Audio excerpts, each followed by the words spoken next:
Bonjour, je suis le docteur David Goldblum.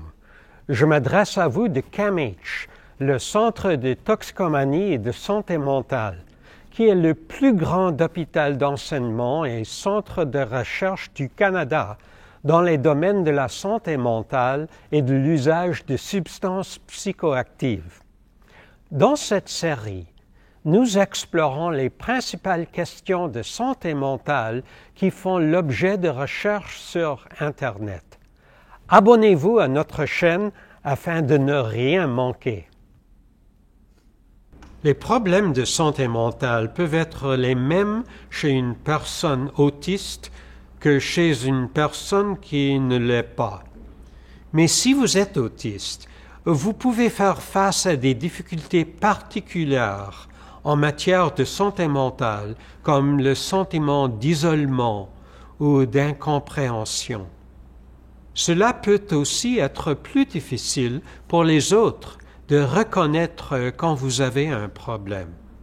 Savoir ce qui est normal pour vous peut vous être utile, pour vous comme pour les autres, car il sera ainsi plus facile de savoir quand quelque chose ne va pas et de demander de l'aide.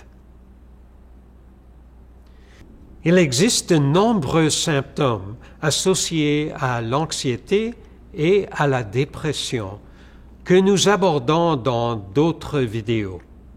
Les symptômes peuvent en être les mêmes que chez une personne qui n'est pas autiste, mais peuvent aussi être plus intenses si vous l'êtes. Vous risquez d'avoir un trouble dit de l'évitement ou de la restriction alimentaire, c'est-à-dire être extrêmement difficile quant au choix d'aliments. Ce trouble peut entraîner un manque d'énergie, une malnutrition et une perte de poids. Il se peut que vous ne mangiez qu'un éventail restreint d'aliments. Cela ne veut pas dire que vous ayez un problème d'alimentation, mais que vous pourriez en avoir un, comme l'anorexie ou la boulimie, dont nous traitons dans d'autres vidéos. Les symptômes et les raisons peuvent être les mêmes que pour des personnes qui ne sont pas autistes. Mais si vous l'êtes, vous risquez davantage d'avoir un problème de dépendance, surtout si vous essayez également de gérer des problèmes de santé mentale.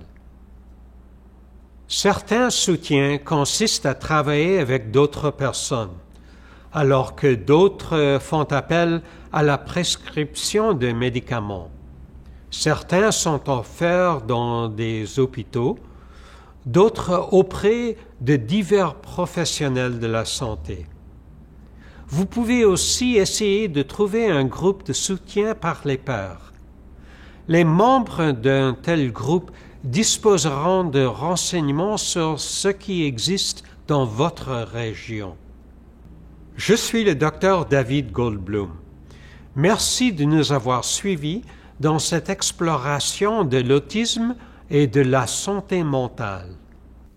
Vous avez aimé cette vidéo?